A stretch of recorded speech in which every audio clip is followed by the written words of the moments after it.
자, 우리 성경을 찾겠습니다. 성경 다니엘서 6장 19절에서 23절까지입니다. 다니엘서 6장 19절에서 23절까지 우리 다 같이 한 목소리로 같이 봉독하도록 하겠습니다. 이튿날에 왕이 새벽에 일어나 급히 사자굴로 가서 다니엘에 든 굴에 가까이 이르러는 슬피 소리질러 다니엘에게 물어가로되, 사시는 하나님의 종 다니엘아, 너의 항상 섬기는 내 하나님이 사자에게서 너를 구원하시기에 능하셨느냐? 다니엘이 왕에게 고하되, 왕이여 원컨대 왕은 만세의 수를 하옵소서. 나의 하나님이 이미 그 천사를 보내어 사자들의 입을 범하셨으므로 사자들이 나를 상했지 아니하셨사오니, 이는 나의 무죄함이 그 앞에 명백함이오며, 또 왕이여 나는 왕의 앞에도 해를 끼치지 아니하였나이다. 왕이 심히 기뻐서 명하여 다니엘을 굴에서 올리라 하며, 그들이 다니엘을 굴에서 올린즉 그 몸이 조금도 상하지 아니하였으니, 이는 그가 자기의 하나님을 의뢰함이었더라. 아멘.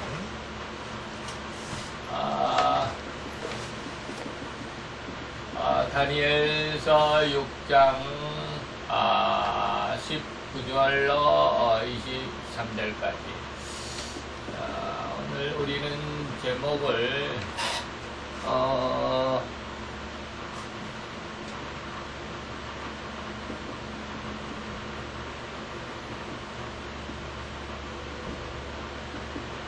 하나님이 천사로 도우심이라고 그 제목을 한번 정해보겠습니다.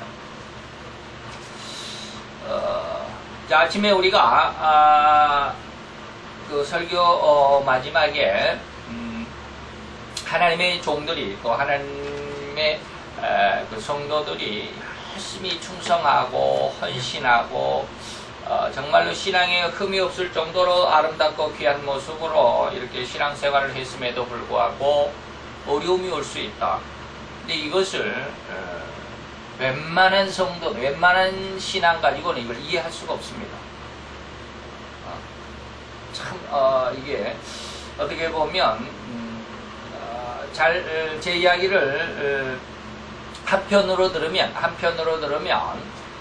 참 백목사 교만하다라고 이렇게 말할 수도 있을 법한 그런 내용인데, 웬만한 영적인 은혜를 가지고서는 결코 이 하나님의 이 뜻, 하나님의 섭리를 이해하기라는 것이 그렇게 쉬운 것만은 아니다라고 하는 것입니다.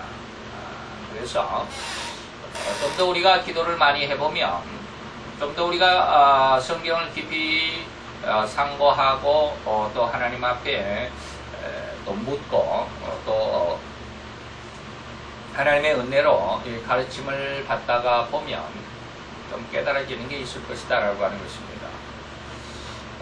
그래서 예전에 제가 우리 다니엘서를 처음 시작할 때 그런 말씀을 드렸죠. 제가 한 20여 년 전에 다니엘서를 배울 때 얼마나 은혜를 받았는지, 우리 아들의 이름도 백다니엘이라고도 짓기도 했지만, 정말로 다니엘서를 잘 공부하면 다니엘의 신앙이 어떠한 신앙이었는가를 알 수가 있을 것이고, 그러면 내 삶도 내 신앙도 하나님께서 기뻐하시고 하나님께서 역사하시는 그러한 신앙, 그러한 삶이 되지 않을까라고 하는 그런 간절함이 있었다라고 이렇게 말씀을 드렸습니다.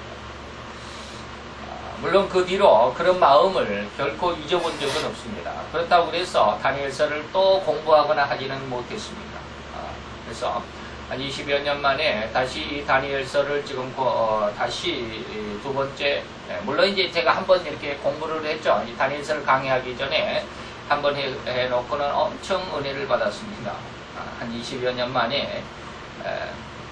근데 제 나름대로, 제 개인적으로는 지금 세 번째죠. 첫 번째 제 스승님에게 강의를 듣고, 두 번째는 제가 그 모든 것을 싹 정리를 하고, 지금 세 번째는 제가 강의하기 위해서 스승님의 설교 원고에 제가 많은 것을 이렇게 또 제 나름대로 제 현실 속에서, 제 상황 속에서, 제 실생활 속에서 경험이 되고 알아지는 것들을 이렇게 많이 첨가를 해서 제스승 목사님의 설교의 줄기는 변함이 없지만 많은 살을 붙여서 그러다 보니까 지금 오늘이 다니엘서 6장인데도 불구하고 지금 82강째입니다. 굉장히 많이 불어났죠.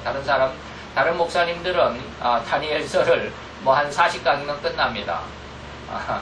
12장까지 내용해서 40강 정도면 끝나는데 저는 지금 다니엘서 6장 18절까지 하는데 81강, 오늘이 81, 이것이 82강째입니다. 굉장히 오래 걸리는데 앞으로 6장을 넘어가서 7장부터 이제 예언이 나오게 된다면 그 예언은 아주 더 길어질 것 같아요. 아주 자세하게 말씀을 드리는데 아주 중요합니다. 왜 그렇게 자세하게 할 필요가 있느냐? 아주 중요합니다. 지금 우리가 살아가는 이때가 다니엘의 내용, 다니엘이 하나님 앞에 은혜를 받고 깨닫게 된, 그래서 우리에게 알려주고자 기록했던 그 내용들이 오늘 우리가 살아가는 이 시대에 너무 적합하기 때문에 그렇습니다. 자, 그러면서 우리가 18절까지 내용 안에서 그런 이야기를 했습니다. 첫째는 뭐냐면 다니엘에게 총리 3사람을 뽑아서 그 중에 제1총리로 다니엘을 세웠더니 그 나머지 2명의 총리와 120명의 방백들이 다니엘을 모함하더라 라고 하는 그런 내용들을 한번 살펴보았고요. 두 번째는 조서에 어인이 찍혀 있음에도 불구하고 그것을 알고도 다니엘은 하루에 3번씩 여전히 70여 년 동안 행하던 대로 그 신앙의 줄기, 신앙생활의 그 아름다운 모습 그대로를 여전히 그대로 하고 있었더라. 죽음 앞에서도 결코 흔들리지 않았더라. 예수님은 죽음 앞에서도 찬미하며 감람산으로 나아가시더라 라고 하는 말씀을 드렸습니다. 자, 이렇게 아름다운 신앙생활을 했음에도 불구하고 세 번째는 다니엘이 아주 승승장구하고 더 높아지는 것이 아니라 물론 이제 더 왕족이 아닌 이상 더 높아질 수가 없죠. 영의정까지 됐으면 더 높아질 데가 없잖아요. 우리나라에도 영의정을 뭐라고 그래요? 1인지하, 오직 한 사람 아래, 그리고 만인지상, 모든 사람의 최고의 위에 있는 사람을 영의정이라고 그럽니다. 왕 1인지하, 그러니까 그 위에 있는 한 사람은 누구예요? 왕이죠. 오직 왕 한 사람만 그 위에 있는. 이 정도로 최고의 권세가 바로 영이죠. 다니엘이 바로 그러한 자리에 있었죠. 총리의 자리에 있었으니까 오늘날 우리나라로 말하면 영의정이죠. 그렇게 됐는데 더 이상 뭐 올라갈 데도 없지만 그러나 그 훌륭한 신앙 안에서 또 삶 안에서 그렇게 하나님 앞에 충성하고 아름다운 신앙을 지켰으면 더 성공하고 더 성장해야 되는데 그렇지 못하고 오히려 사자굴 속에 집어 던져지게 되는 그런 불행, 그런 불이익을 당하게 됐다. 왜 그래야만 되느냐라고 하는 거 우리가 지난 시간까지 말씀을 드렸습니다. 그리고 이제 오늘 19절로 23절까지는 왜 그래야 되느냐? 바로 그 답이 오늘 여기 나와 있습니다. 그래서 19절로 23절까지 내용 안에서 네 번째 이제 보면 네 번째가 천사로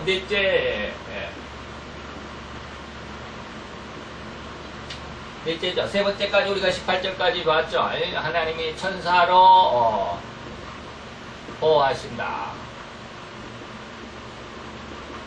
물론 22절 22절이죠. 22절 이렇게 나타납니다. 자, 우리가 하나님께서 천사를 보내서 하나님의 성도들, 하나님의 백성들을 구원하셨다라고 하는 것은 아주 그냥 뭐라 그럴까? 이건 아주 명백한 것입니다. 결코 불변하다는 것이죠. 변할 수가 없는 것입니다. 뭐 처음부터 다 말씀드릴 수는 없지만 뭡니까? 맨 처음에 창세기에서도 그렇죠. 창세기에서는 어떠한 일이 있었어요? 6장에서 노아의 홍수 사건 때.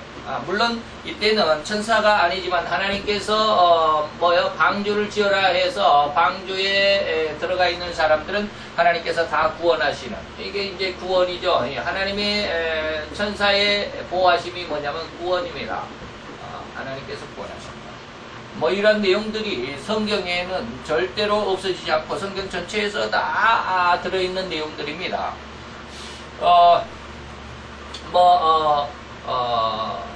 왕상, 그러죠.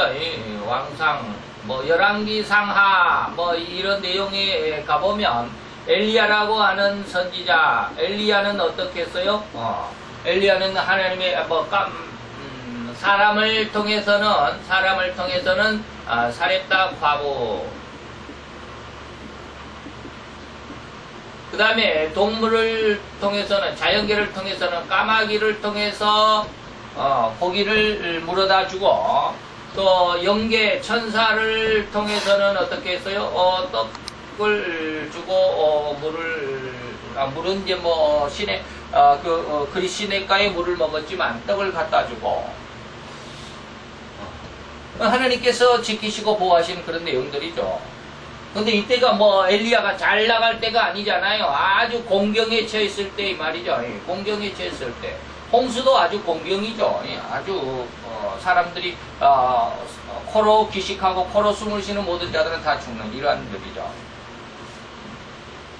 자, 이러한 내용 속에서 성경 속에서 일일이 다 찾아볼 수도 없을 만큼 많죠. 신약에 와서는 사도행전 12장에서는 어떠한 일이 있어요? 사도행전 12장에서는 베드로가 투옥이 되죠.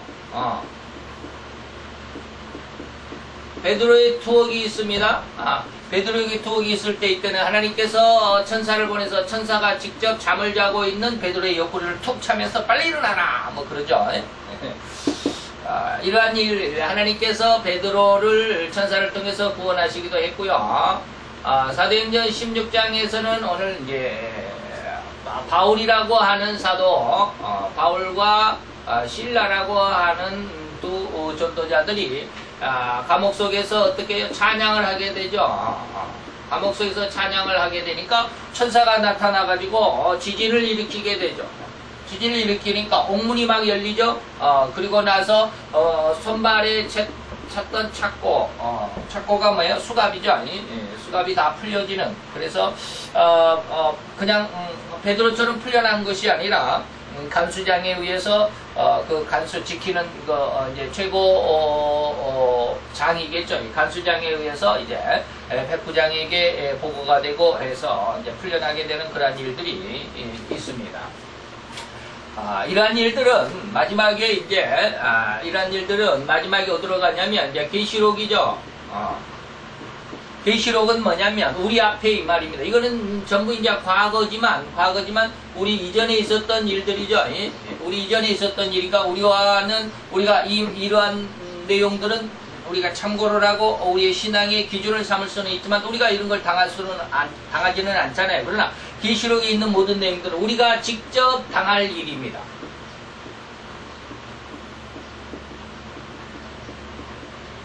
계시록에 있는 내용들은 우리가 직접 당할 일입니다. 그러면 우리가 직접 당할 때 어떠한 일이 있을까요? 바로 이러한 공경들이 있습니다. 창세기의 노아 때 홍수나 엘리야 때의 그 공경, 이제 조카오니 나를 죽여주옵소서 하는 이러한 공경, 베드로의 투옥이나 바울과 실라의 투옥 속에서의 이러한 내용들이 우리가 직접 당할 일입니다. 우리는 이것을 뭐라고 그러냐면 7년 대환란이라고 이렇게 이야기를 합니다. 7년 대환란이다 라고 이렇게 이야기를 하죠. 이러한 상황이 있을 때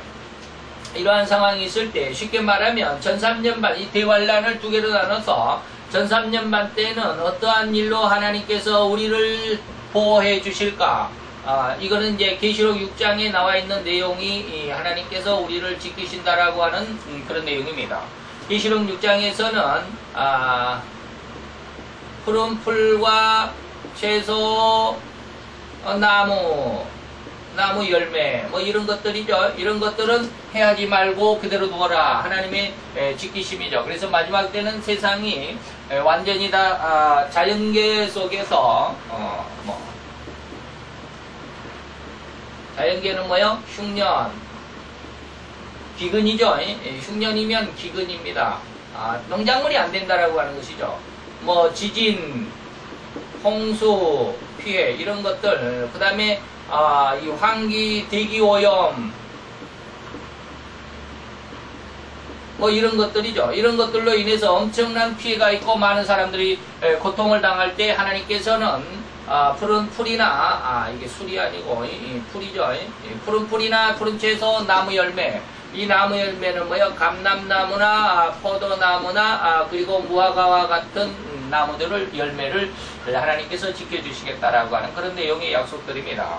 어떻게 보면 이제 또 후 3년 반에는 하나님께서 어떻게 하실까? 후 3년 반을 우리가 날짜로 계산하면 1260일 또는 달수로 계산하면 42달입니다. 년수로 계산하면 3년 반이죠. 3.5년입니다. 이걸 때로 계산하면 한 때와 두 때와 반 때, 그러니까 세 때 반이라고 이렇게 이야기합니다. 다 똑같은 말이에요. 다 똑같은 말인데 이때 하나님께서는 어떻게 성도를 지키시느냐면 계시록 12장에 가보면 여인과 아이를 독수리 날개로 광야로 데리고 가서 양육한다. 얼마 동안? 3년 반 동안 양육한다. 라고 하는 내용들입니다. 이러한 내용들이 전부 하나님께서 성도들을 지키시는 하나님의 방법이죠. 세상이 아무리 힘들고 어렵고 최고의 그 환란이 온다 할지라도 하나님은 하나님의 백성, 하나님의 자녀들을 절대로 그 환란 속에서 피해를 당하지 아니하고, 물론 어려움은 있겠죠. 어려움은 당합니다. 그러나 멸망하지. 우리가 고린도전서인가 보면 그러잖아요. 우리가 거꾸로 뜨문을 당하도 망하지 아니하고 넘어져도 자빠지지 아니하고, 자빠져도 뭐라고 그러잖아요. 그 말이 뭡니까?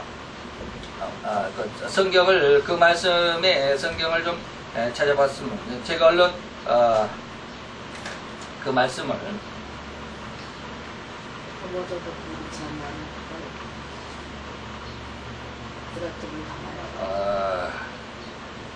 어디에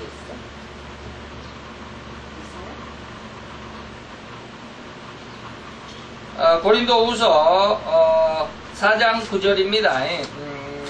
4장 8절부터 보면 우리가 사방으로 우겨쌈을 당해도 쌓이지 않을 것이고, 답답한 일을 당해도 낙심하지 않을 것이며, 핍박을 받아도 버림받지 않고, 거꾸로 뜨림을 당해도 망하지 않고 망하지 않는다. 이러한 내용들이 뭐요? 하나님께서 이러한 어떠한 모습 안에서 지키시는, 천사로 지키시는 하나님의 은혜와 약속인 것입니다. 우리는 뭐 절대로 성도들은 절대로 세상의 환란 속에서 피해를 하나도 당하지 아니하고 이렇게 쭉 공중으로 들려 올라가는 그러한 휴거를 당하게 될 것이다가 아니라, 우리에게는 분명히 뭡니까? 우겨쌈을 당할 수는 있습니다. 그리고 우리가 답답한 일을 만날 때도 있습니다. 그리고 우리가 핍박을 받는 경우도 있습니다. 그리고 우리는 거꾸로 뜨림을 당할 수도 있습니다. 그런 어떤 어려움을 당할 수도 있고요. 그런 피해를 당할 수도 있습니다. 그러나 거기에서 절대로 망하지 않는다라는 거예요. 그래서 우리가 신앙 조금 이거 신앙을 조금 우리가 올바로 잡을 필요가 있지 않느냐라고 하는 것입니다. 그래서 저는 이제 뭐 우리가 이미 계시록을 다 강의를 했지만 휴거가 없습니다. 휴거를 말씀드리지는 않죠. 우리는 어떻게 해요? 전 3년 반이지만 계시록 속에서 우리는 7년 대환란, 7년 대환란 속에서 저기는 휴거설이 없습니다. 그러면 뭐 하는 주장이냐? 뭐 무천년설이냐? 무천년이 아니에요. 우리는 전천년설입니다. 전천년설에 바로 휴거가 들어있는데, 전천년설이면서 그러니까 1000년 전에 예수님의 재림을 믿는 게 전천년설입니다. 그런데 휴거가 없으면 어떡하느냐? 휴거가 없으면 뭐요? 환란 통과입니다. 환란을 그대로 당한다 이 말입니다. 환란을 통과합니다. 다시 말하면 오늘 이 말씀이 뭡니까? 고린도후서 4장처럼 8절 9절처럼 어려움을 당하고 환란을 당하기는 하지만 결코 망하지 않는 거예요. 이것이 뭐예요? 환란 통과입니다. 이 환란을 통과하면서 이기게 된다. 그것이 이제 나중에 계시록에 가보면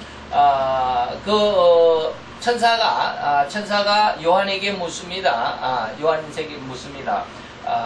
저 수많은 무리들이 하얀 세마포 옷을 입고 나오는 수많은 무리들이 있는데 저 누구 줄 아느냐라고 이렇게 물어보잖아요. 그렇게 요한이 모른다고 그럽니다. 당신이 알지 않습니까? 이게 뭐요? 어린 양의 피에 젖은 옷을 입었는데 저들이 어디에서 나왔더라? 환란에서 나왔더라. 환란 속에서 나왔다라고 말합니다. 다시 말해 환란을 통과했다라고 하는 것입니다. 어쨌든지 하나님께서는 이러한 환란 통과한다라는 이 말이나 우리가 지금 말씀드렸던 이러한 내용들이 전체가 다 무엇을 지금 의미하느냐면 천사로 하나님께서 보호하신다라는 그런 뜻입니다. 그래서 오늘 하나님과 다니엘서 6장 19절로 23절까지 내용 안에서도 역시 마찬가지로 다니엘이 이렇게 훌륭한 신앙생활 속에 있어서 흠을 잡을 데 없을 정도로 뭐 우리가 주머니 털어서 먼지 안 날 사람이 있겠느냐라고 하는 그러한 우리 말도 있지만 다니엘은 절대로 먼지 한 톨 나오지 않을 정도로 그렇게 깨끗했던 사람이고 그렇게 깨끗하고 훌륭했던 신앙을 가진 사람인데 어떻게 됐다? 사자굴에 집어 던져졌다. 이렇게 불운을 할 수가 있느냐? 하나님이 정말 이룰 수 있느냐? 그렇게 하나님을 잘 믿었는데 구약에서 보니까 구약의 3대 의인 중에 두 번째 사람이다라고 그랬죠. 구약의 3대 의인이 누구예요? 욥과 다니엘과 노아와 다니엘과 욥이죠. 노아와 다니엘과 욥 이렇게 이야기합니다. 제1 의인이 노아고 두 번째가 다니엘이고 세 번째가 욥이죠. 이렇게 훌륭한 신앙 속에서 구약의 그 많은 사람들 중에서 두 번째로 훌륭한 신앙을 가진 다니엘인데 이렇게 훌륭한 신앙을 가진 다니엘에게 사자굴의 위험이 있으면 하나님께서 사자굴을 들어가기 전에 그냥 쑥 뽑아서 올릴 것이지. 제가 예전에 처음 개척을 했을 때 인천에서 그 지하실에서 교회를 했습니다. 지하실에서 교회를 했는데 그때 제가 영화를 하나 방영을 했습니다. 영화를 하나 방영을 하고 주위에 있는 사람들을 모셔왔습니다. 그런데 그 영화가 무슨 영화냐면 주기철 목사님의 영화예요. 주기철 목사님. 주기철 목사님이죠. 주기철 목사님은 뭐요? 제목이 저 높은 곳을 향하여입니까? 아마 그걸 거예요. 저 높은 곳을 향하여라고 하는 그 영화를 이렇게 방영을 하고 주위에 있는 분들을 모셔다가 영화를 방영을 했습니다. 그랬더니 우리가 교회가 들어있는 그 건물의 주인 분이 영화를 보고 나서 그러시더라고요. 그분도 교회를 다니셨던 분이십니다. 건물 주인도 교회를 다니셨는데 금요일날 저녁에 이제 우리가 이렇게 영화를 하니까 오십시오 해서 오셔가지고 영화를 보고 나서 저에게 하는 말이 그거예요. 목사님, 하나님이 주기철 목사님이 저렇게 막 쇠 밭을 걸어가죠. 못을 판자대기다가 막 박아가지고 못이 이렇게 불쑥불쑥 튀어나온 그 못판 위를 걸어가게 하죠. 그래서 발바닥이 완전히 벌집이 되고 그냥 뭐 발바닥이 다 해지고 그런 그 장면이 있어요. 그게 이제 충격이 됐나 보죠. 그 건물 여주인이. 그래서 저에게 목사님, 하나님께서 저렇게 하나님을 위해서 열심히 충성하는 그 목사님이신데, 성도도 아니고 목사님이신데 하나님께서 저렇게 고통을 받도록 가만히 두셨을까요?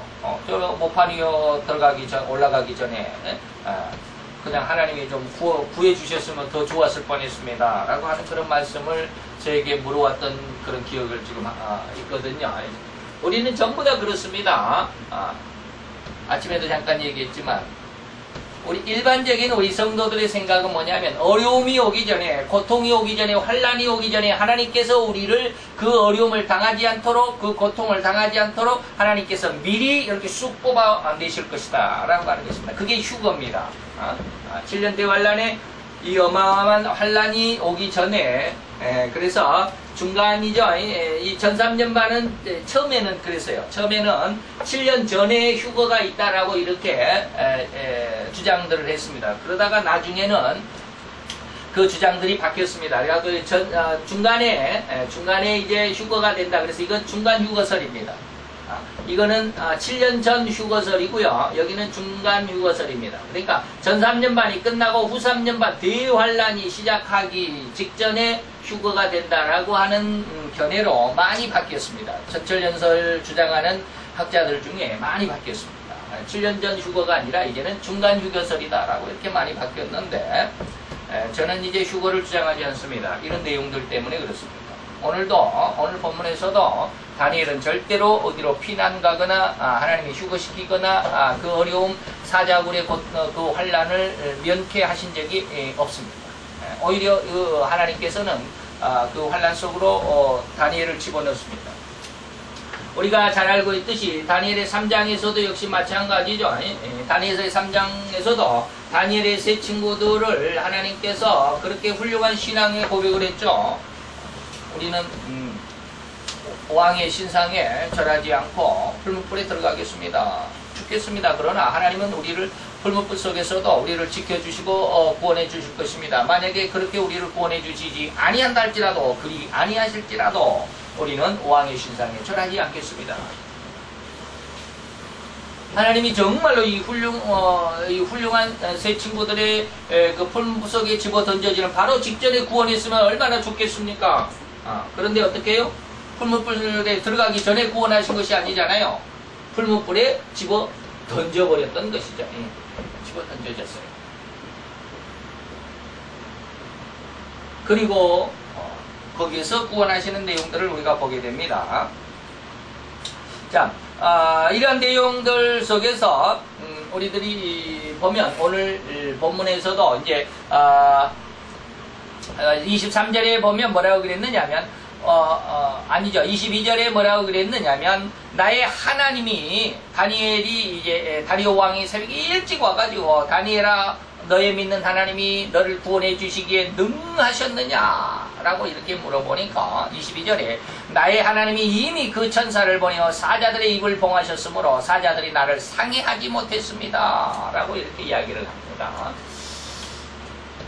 자, 다니엘이 이러한 환란 속에서 구원함을 받았습니다. 하나님이 천사를 보내서 사자들의 입을 막았다, 봉해버렸다 라고 그렇게 이야기를 합니다. 그러니까 신신학자들은 이런 다니엘서를 굉장히 싫어하죠. 신신학자들이 되게 싫어하는 성경이 세 가지가 있습니다. 신신학자들이 싫어하는 성경, 그게 뭡니까? 그게 창세기인데 창세기 1장부터 3장까지를 제일 싫어한답니다. 그 다음에 두 번째가 뭐냐면 다니엘서입니다.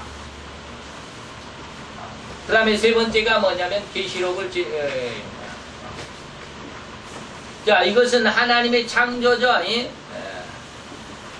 그리고 이것은 하나님의 종말이죠.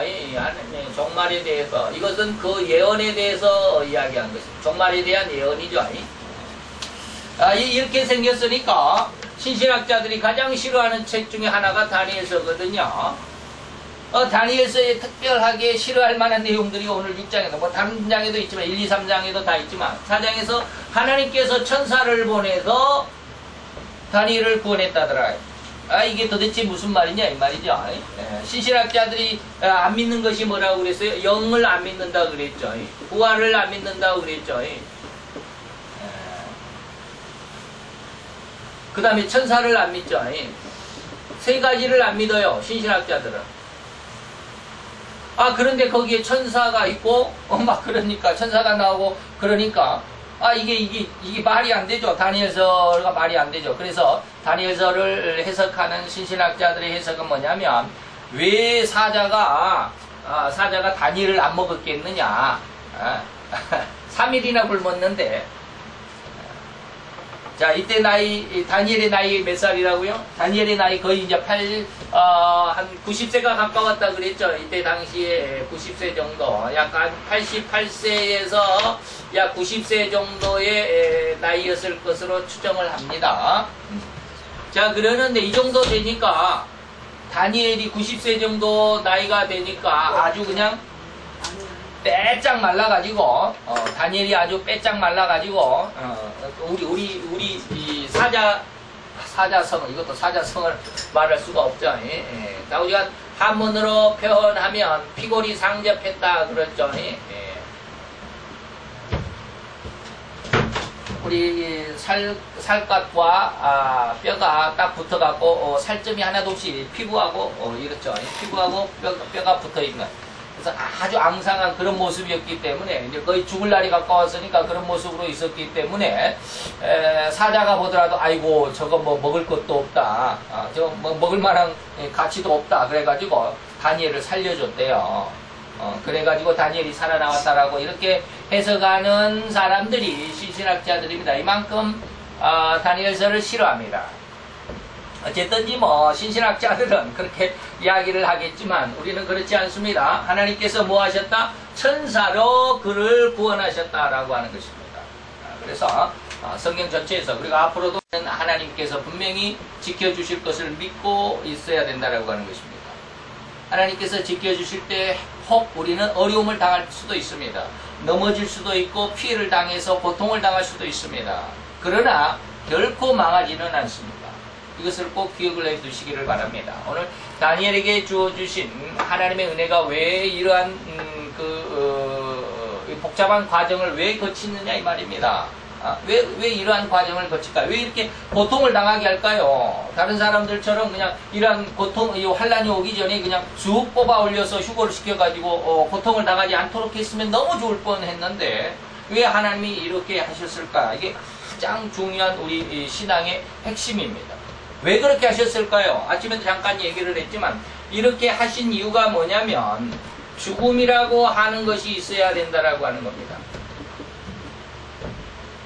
죽음이 왜 필요하느냐, 하나님이 왜 죽음을 그렇게 필요로 하시냐, 이것은 뭐냐면 부활의 조건이기 때문에 그렇습니다. 부활이라고 하는 것은 죽어야만 부활이 있습니다. 죽지 않으면 절대로 부활이 없습니다. 그런데 이 부활이라고 하는 것은 그냥 다시 살아나는 것으로만 생각할 것이 아니라 신앙 중에서 신앙의 부활이라고 하는 것이 얼마나 좋은 것이냐면 이것이 바로 죄성이 없는, 다시 말하면 청결한 그 상태입니다. 늘 이야기를 했죠. 우리가 그 보혜사 성령님의 3대 사역의 은혜가 우리에게 절대로 필요하다. 그러면 우리의 죄성이 없어진다. 그래서 죄에 대해서, 의에 대해서, 심판에 대해서 책망을 하게 되면 우리가 무엇이 된다? 영이 된다라고 그런 말을 많이 했습니다. 영이 된다라는 말씀을 많이 했는데 이 영이라고 하는 것이 어떠한 상태다라는 것을 여러분들에게 소개를 한 적이 있습니다. 결코 그 마음에는 세상적인 욕심이나 세상적인 야만이나 세상적인 어떤 가치관이 없다. 오로지 하나님의 마음으로, 이 말입니다. 오로지 하나님의 마음으로 세상을 바라본다. 그러면 하나님의 마음으로 세상을 보는 게 뭘까요? 세상이 아무리 약하고 아무리 그냥 하나님에게 삿대질을 하고 하나님 앞에 공격을 하고 그런 사람이 있어도 전반적으로 세상을 하나님은 그냥 가만히 내버려 두신다. 왜 하나님은 그렇게 가만히 내버려 두실까요? 죄악이 아직은 심판을 받을 심판받기에 아직은 부족하기 때문이다 라고 하는, 죄악이 아직은 부족하기 때문에 심판을 받기까지는 그 정도 갖고는 내가 심판을 안 해, 이런 뜻이죠. 그래서 심판을 하기까지는 이 죄악이 아마 이제 조금 더 성장을 하는데, 계시록에 보면 이 죄악이 얼마만큼 성장을 했는 줄 아십니까? 하늘에까지 사무쳤다.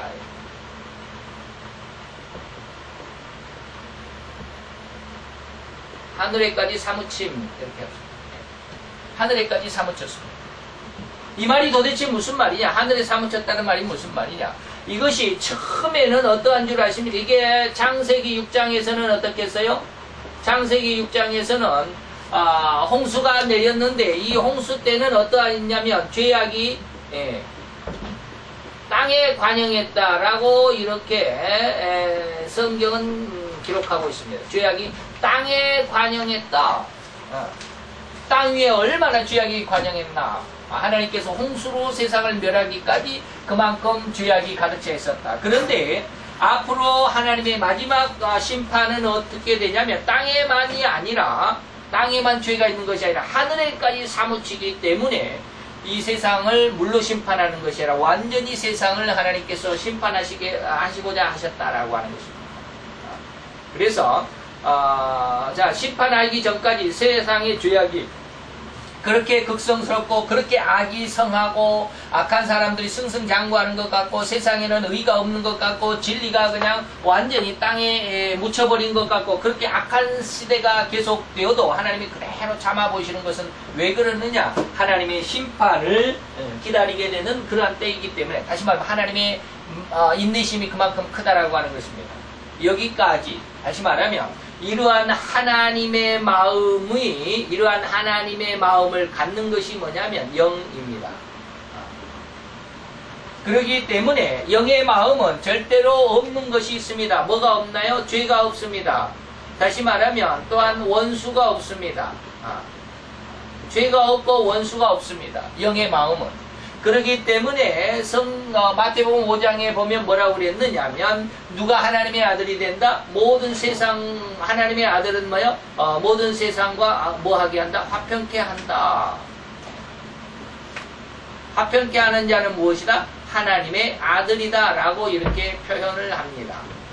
이 하나님의 아들의 마음이 뭡니까? 죄가 없고 원수가 없는 모든 세상과 모든 죄인들까지라도 다 용서하는 그런 화평의 마음을 가지고 있는 자가 하나님의 아들인데 이러한 사람들은 죄도 없고 원수도 없고 그렇기 때문에 이것을 영의 마음이다. 이것은 하나님의 마음이다. 하나님의 마음을 가지고 세상을 보는 그런 사람들이다. 이게 뭡니까? 이러한 모습으로 갖추기 위해서 이것이 뭡니까? 이게 바로 부활의 조건입니다. 부활이라고 하는 것이 바로 이러한 것입니다. 신신학에서는 부활을 뭘로 표현합니까? 부활은 예수님의 부활이 재림이 없으니까 부활을 뭘로 표현해? 인격의 부활이다. 인격의 부활도 없지 않아 있습니다.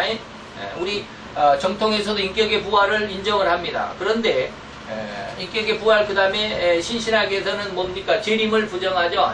재림을 부정합니다. 재림이 없다 이 말입니다. 그렇기 때문에 예수님의 재림이 없으니까 어떻게 해요? 모든 세상 사람들이 인격이 부활했다. 다시 말하면 이 인격은 뭐예요? 예수의 마음을 닮은 것이다. 모든 세상 사람들이 예수님의 마음으로 부활을 하게 되면 세상에 뭐가요? 전쟁이 없어지게 되겠죠. 원수도 없어지게 되겠죠. 예수의 마음으로 부활을 하게 되니까. 그러니까 세상은 뭐예요? 온전히 평화만 있다라고 하는 것이 뭐예요? 신신학의 재림입니다. 우리는 이런 걸 인정하지는 않습니다. 하나님께서 이러한 내용 안에서 왜 이렇게 하나님의 환난 속에서 성도들을 집어넣느냐? 그 성도들을 집어넣는 것은 바로 죽이기 위해서. 죽은 것은 왜 죽이기 위해서? 왜 성도들을 죽여요? 그렇게 훌륭한 사람들을 부활시키기 위해서.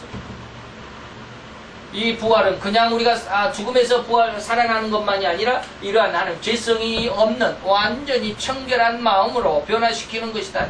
그래서 죄성이 없는 것은 영이 되는 것인데 이것은 하나님의 마음으로 세상을 보는 것이다. 이러한 마음이 청결한 마음이고 이러한 마음이 영의 마음이고 이러한 마음이 하나님의 마음이다. 이것이 이러한 부활로 하나님께서는 성도들을 부활시키시기 위해서 이 고난 속에 집어넣는데 이걸 우리는 신앙의 훈련이라고 말합니다. 조금 힘들고 어렵지만 이러한 모습 안에서 하나님은 우리 성도들을 엄청나게 혹독하게 훈련을 시키십니다. 왜 이렇게 훈련시키실까요? 부활시키기 위해서. 다시 말하면 예전에 제가 그런 말씀을 드렸습니다. 왜 이렇게 하기 위해서? 명품을 만들기 위해서 그랬다. 명품 성도를 만들기 위해서. 그냥 흐지부지한 성도가 아니라 명품을 만들기 위해서. 명품은 뭐요? 장인이 정말 시별을 기울여서 하나하나 만들어낸 것이 명품이라고 그랬습니다. 공장에서 막 찍어내는 것은 명품이 아니에요. 하나님은 성도들을 명품으로 만들기 위해서, 다시 말하면 죄가 없는 최고의 청결한 그러한 신앙, 그러한 명품 성도로 만들기 위해서 이러한 작업을 하신다라는 것입니다. 그래서 오늘 다니엘의 사자굴에 집어 던져지는 사건, 그리고 하나님께서 그 사자굴에 들어가기 전에 천사를 보내신 것이 아니라 사자굴에 들어갔을 때 이 말입니다. 근데 이게 굉장히 힘들어요. 저도 이것을 하나님께서 알려주셔서 아는 것이지 제가 경험해서 아는 것은 아닙니다. 근데 하나님은 이걸 저에게 경험시키려고 몇 번 시도를 하셨습니다. 근데 제가 이거를 받아들이지를 못했어요. 정말 힘듭니다. 하나님께서 기도하실 때, 제가 하나님 앞에 기도할 때 너무 힘드니까 돈도 없고 교회도 없고 그러니까 너무 힘드니까 많이 기도를 했습니다. 그랬더니 하나님께서 네가 제가 처음에 기도할 때 돈이 너무 없으니까 힘들고 그러니까 두렵더라고요. 왜 두려워요? 이제 내가 없으면 뭐 하나하나 다 팔아서 돈을 생활비를 마련해야 될 것 같아. 그런 생각이 들었어요. 냉장고도 팔아야 되지. 또 뭐 내 컴퓨터도 팔아가지고 단돈 몇 푼이라도 해서 생활비도 좀 써야 되고 뭐 있는 것 없는 것 다 그냥 막 팔아야 될 것만 같고 그런 어떤 그 압박감이 오는 거예요. 그렇게 하다 못하면 어떻게 돼? 이제는 뭐 차압을 맞는 수밖에 없잖아요. 다 경매로 나가고 아무것도 나는 내 물건이지만 내가 내 마음대로 사용을 못하는 거 빨간 딱지가 붙는 차압. 하나님께서 거기까지 내려가겠느냐라고 어느 날 기도하는 중에 물었습니다. 처음에는 대답을 못했어요. 너무 두렵더라고요. 그래서 어느 날은 이제 또 많은 시간이 흘러난 다음에는 하나님 앞에 하겠습니다. 그랬는데도 못하겠더라고. 대답은 하겠다라고 내가 그 차압을 받는 단계까지 내려가겠다라고 하나님 앞에 고백을 하고 대답은 했지만 현실 속에서는 그게 안 되더라고. 너무 두려운 거예요. 너무 두려웠어요. 그래서 직장을 얻어야 되는데 어떻게 합니까? 하나님 생활비도 있어야 되고요. 생활비 없으면 이렇게 이제 곧 집은 우리 것이 아니니까 모든 살림 가지두고가 다 경매에 넘어갈 것이고 이렇게 차압이 될 것인데 하나님 그러면 쫄딱 굶어 죽게 되겠습니다. 제가 지난 시간에도 얘기했지만 그냥 우리가 말하듯이 그냥 죽으면 좋겠습니다. 굶어 죽으면 좋겠습니다. 엘리야가 그랬죠. 로덴 나무 밑에서 주여 조카오니 이제 내 생명을 취하소서. 죽겠다는 말은 잘 할 수 있어요. 그런데 진짜 죽음의 공포가 오면 그 죽음의 공포 앞에서 무릎을 꿇지 않을 사람이 없습니다. 다 무릎을 꿇습니다. 저는 그걸 한 2번 경험을 했거든요. 영적인 모습 안에서. 그 죽음을 당했습니다. 너무 힘들어요. 그러다 보니까 그렇게 인생의 밑바닥까지 재정적인 어떤 참 밑바닥 차압을 받는 데까지 못 내려가겠더라고요. 하나님께서 억지로 그런 어떤 환경을 확 불어가지고 그냥 모든 것을 다 날리고 그냥 완전히 다 부도가 나고 그래서 대출 받은 거 다 하나도 못 갚으니까 그냥 막 차압딱지가 날라오고 막 그랬다면은 내가 어쩔 수 없이 그냥 거기 맞고 그냥 팍 쓰러져 가지고 나 못하겠습니다 하고 그럴지는 모르지만 내 의식적으로는 그렇게 못하겠더라고요. 내가 스스로는 못하겠더라고요. 그래서 하나님 앞에 기도 많이 했습니다. 하나님 직장을 얻어야 될까요? 말아야 될까요? 직장을 얻는다면 하나님 이것이 나를 위해서 산다라고 하나님께서 지난번에 책망하셨잖아요. 어떻게 할까요?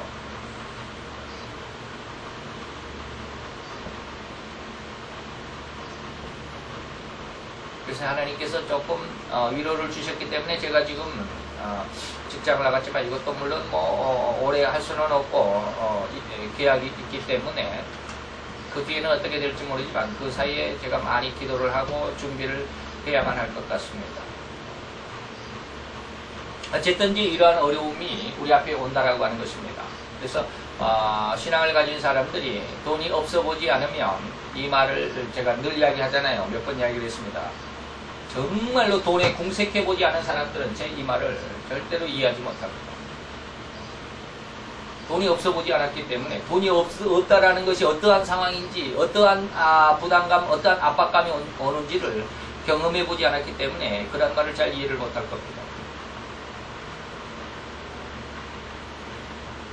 자, 어쨌든 이제 이러한 모습이 이러한 상황이 있습니다. 그 다음에 이제 보면은 다니엘의 그 모습 안에서 봅시다. 다니엘의 모습 안에서 이렇게 보면 왕이 18절에 오늘 19절부터인데 18절에 보면 왕이 궁에 돌아가서는 밤이 맞도록 금식하고 그 앞에 기약을 그치고 침수를 패했다. 잠을 못 안 잤다라는 것이죠. 얼마나 다니엘을 사랑했으면 다니엘을 그렇게 인정을 하고 사랑을 했으면 이렇게까지 뭐 자기 나라 백성도 아니잖아요. 쉽게 뭐 우리가 아주 그냥 뭐 가혹하게 이야기하면 자기 백성도 아니고 자기 아들도 아니잖아요.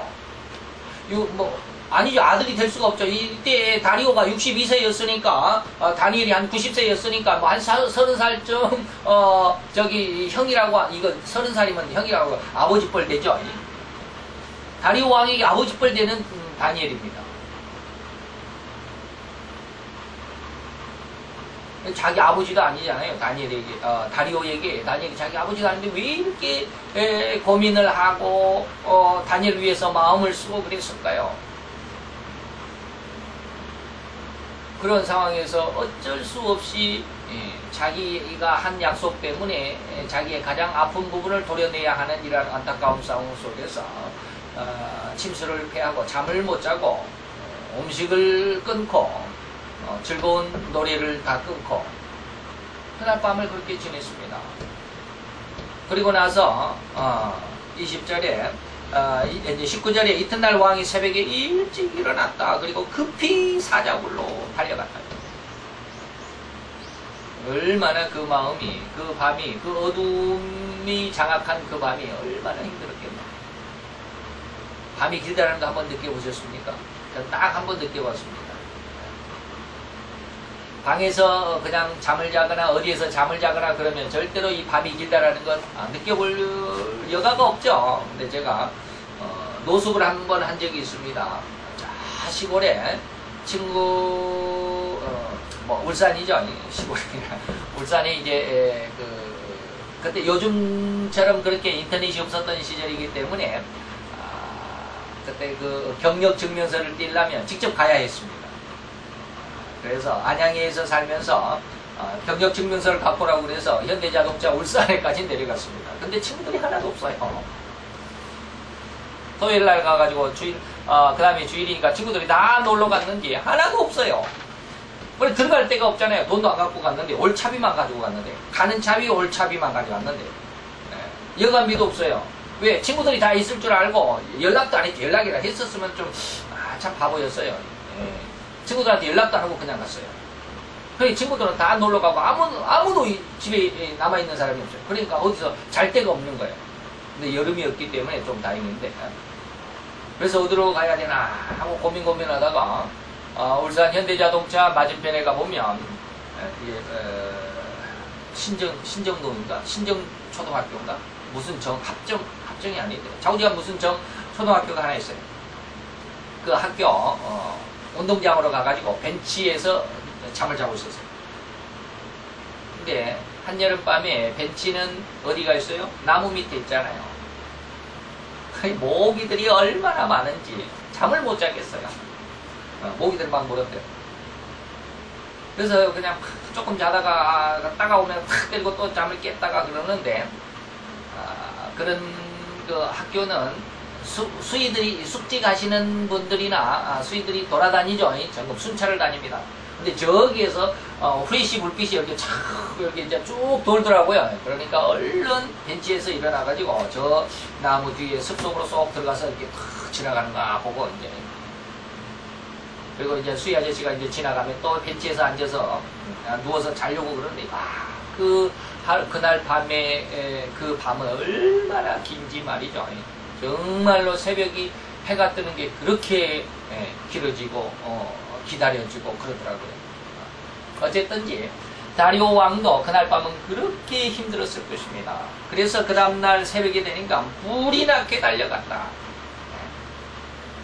자, 그런데 다니엘이 21절에 한번 보세요. 21절에 보면 다니엘이 왕 그렇게 애통해 했던 왕에게 뭐라고 그러느냐면 왕이여 원컨대 왕은 만세수를 하옵소서라고 이렇게 먼저 인사를 합니다.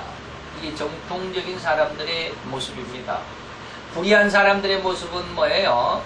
우리가 지난 18절까지 내용 안에서 보면 그 두 명의 총리들과 무리들이 어떻게 했어요? 왕을 계속 압박을 하잖아요. 아침에 일찍 가가지고 다니엘이 이렇게 왕의 조서를 범했습니다. 하루 종일 왕이 고민하죠. 저녁에 석양쯤에 또 이 무리들이 쫓아와가지고 막 독촉을 하잖아요. 왕이요, 반드시 다니엘은 왕의 그 조서대로 타작으로 집어넣어야 됩니다. 막 이렇게 종용을 독촉을 하잖아요. 불의한 사람들의 모습은 그렇습니다. 근데 오늘 정통적인 사람들의 모습은 뭐예요? 왕이요, 만세수를 하옵소서. 상대방의 평안을 빌죠. 물론 그 무리들도 처음에 왕에게 나올 때는 조서를 의인을 받기 위해서 조서에 나올 때 왕이요, 만세수를 하옵소서라고 인사하기도 했습니다. 근데 그것은 뭐예요? 가식이라고 지난 시간에 말씀을 드렸습니다. 가식이 아니라 진심으로 다니엘이 그냥 왕이요, 왜 그렇게 바보 같습니까? 왜 그렇게 경거망동하십니까? 이렇게 책망했습니까? 절대로 그러지 않습니다. 영의 은혜를 받은 사람들은 무엇이 없다? 죄가 없고 원수가 없습니다. 그 마음속에 이미 죄성은 완전히 사라졌습니다. 그렇기 때문에 상대방이 잘못했다 할지라도 그 상대방을 질책할 마음이 없습니다. 오히려 그 상대방이 죄를 지은 것을, 또 상대방이 실수를 한 것을, 상대방이 안타까워서 이런저런 잘못된 짓을 하는 것을 보면 그것을 질책하고 책망하고 그것을 꼬집고 이런 마음은 전혀 없습니다. 오히려 그것을 불쌍히 여겨주는 마음밖에 없습니다. 오히려 그가 잘 되었으면 좋겠습니다. 그런 안타까움 속에서 다시 회복되기를 원하는 것이 진짜 정통적인 사람들의 이 아름다운 영의 심령입니다.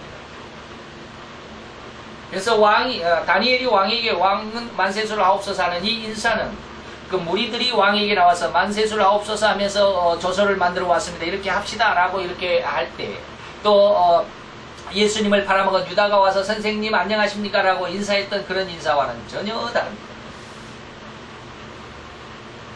그래서 그렇게 인사하는 그의 마음속에 22절에 보면 사자들이 나를 해치 못했습니다 라고 말하면서, 이것은 왜 사자들이 나를 해하지 못했습니까? 그 이유는 나의 무죄함, 22절입니다. 나의 무죄함이 명백했기 때문입니다. 나는 절대 죄가 없었습니다.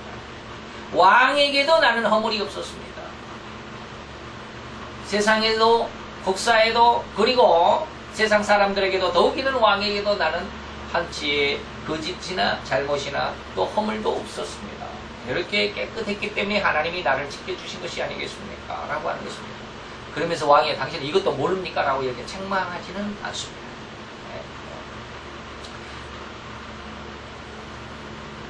네. 자, 이런 모습 안에서 신앙가들은 바로 이렇게 방금 말씀드렸던 이런 죄성이었기 때문에 죄도 없고 원수도 없는 그런 상황이기 때문에 상대방을 절대로 무시하거나 질책하거나 책망하지 않습니다. 그래서 예수님도 이야기하시잖아요.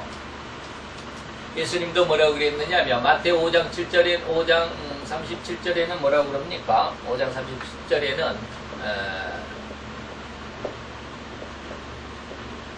옳은 것은 옳다 해라, 아닌 것은 아니다 해라, 그것에 지나면 안 된다 라고 이렇게 악으로 쫓아나. 이렇게 여기서 지나는 것은 악으로 쫓아나. 옳은 것은 그냥 옳다고만 계속 옳다고 해. 아닌 것은 절대로 아니다라고만 해.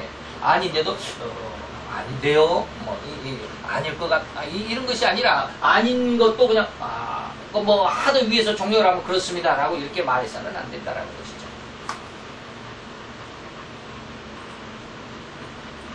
이런 상황들 속에서 우리는 잘 한번 우리의 신앙을 다듬어 봐야 되겠습니다. 그 다음에 마지막 이제 다섯 번째 보면, 다섯 번째는 이제 우리가 말할 수가 없겠지만,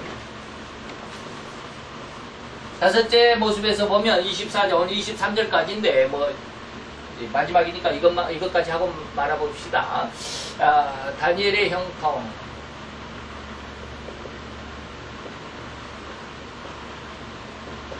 24절. 아까도 말씀드렸습니다. 다니엘이 더 이상 형통할 때가 어디가 있겠습니까? 영의적이면 1인치야 만인치상이다 라고 할 만큼 더 이상 높아질 때도 없는데, 다니엘이 형통하였으면 얼마나 더 형통했겠습니까? 어쨌든지 그러나 다니엘은 형통했습니다. 이 사건이요. 다시 말하면 이러한 고난 이후에 이제 이러한 모습 안에서 하나님께서 우리를 부활의 어떠한 은혜로 인도하시기 위해서 죽음을 반드시 하나님은 요구하시겠다. 이 부활의 요건 속에서 죽음을 당할 때 이 엄청난 고난이죠. 이것은 엄청난 고난과 역경입니다. 정말로 힘들 것입니다. 이걸 견디지 못한 사람들이 거의 수두룩합니다. 근데 하나님이 고린도후서에서 3장입니까? 뭐라고 그랬습니까? 예. 고난당할 때 피할 길을 주시고 또 당할 수 없는 고난은 주시지 않는다라고 했던 것처럼 이러한 고난과 역경 속에 있는 사람들은 하나님 앞에 참 감사해야 되죠. 아침에도 우리가 다니엘이 조서에 어인이 찍은 것을 알고 하나님 앞에 감사했다라고 하는 그 감사의 말씀을 드렸는데, 이러한 고난이나 역경이 나에게 왔다라고 하는 것은 내가 이만큼 이러한 것을 감당할 수 있는 믿음으로 성장했구나라고 하는 반증이기도 하기 때문에 하나님 앞에 감사해야 된다라는 어떤 역발상이죠. 그럴 수 있습니다. 자, 그런데 하나님께서는 어땠든지 이 다니엘을 이러한 사자굴 속에서 다시 건져주심으로 인해서 그의 명백한 것이 또한 세상에 드러나고, 또한 그를 지켜주신 하나님 여호와를 만방에, 다리오를 통해서 만방에 선전할 수 있을 만큼 그런 큰 어떠한 계기가 됐었죠. 이것이 다니엘의 형통인데, 우리는 이러한 상황 속에서 무엇을 보느냐 하면 바로 이 죽음이 두려워서 우리는 죽음 이상으로 넘어가지를 못하지만, 하나님께서 죽음을 요구하실 때 이 죽음 속에 들어가게 되면 무엇이 있느냐? 죽음으로 끝나버리지 않고 무엇이 있다? 부활이 있다. 7년 대환란 속에서 이 환란이 있으면 비록 우리는 휴거는 없다라고 생각하고 환란을 통과하지만, 통과하고 나니까 뭐가 있더라? 예수님의 재림이 있더라. 예수님의 재림이라고 하는 것은 다시 말하면 뭡니까? 이 통과해서 승리한 자들에게는 뭐가 주어지는 것이요? 왕권이 주어지는 것입니다. 이것 때문에 이 환란을 견디어서 이겨낼 수가 있습니다. 예수님의 재림이 있기 때문에, 예수님의 재림으로서는 다시 말하면 내가 승리를 하는데 어떠한 모습으로? 세상을 다스릴 수 있는 왕의 모습으로, 왕권을 갖는 왕의 모습으로 내가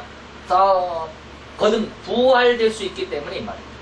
그렇기 때문에 우리가 이 환란도 이겨낼 수 있는, 물론 하나님이 이겨낼 수 있도록 은혜를 주시고 능력을 주시고 힘을 주시지만은, 내가 이 환란을 힘들어도, 고난을 당해도, 넘어져도, 핍박을 당해도, 내 몸에 상처를 입고 죽을 것 같은 그런 고통 속에서도 이것을 참고 인내할 수 있었던 것은 뭡니까? 예수님의 재림이 있을 것이고, 그로 인해서 내가 왕권을 갖고 세상을 이제는 다스릴 수 있는 왕이 될 수 있기 때문이다라고 하는, 이것이 다니엘의 형통입니다.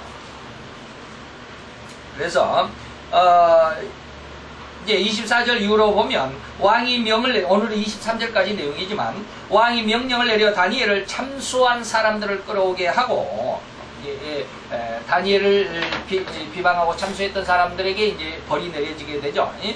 그런 내용들입니다. 그런 내용들을 우리는 다시 한번 24절부터는 다시 한번 다음 시간에 말씀을 드리도록 하겠습니다. 자, 우리 다 같이 기도하겠습니다.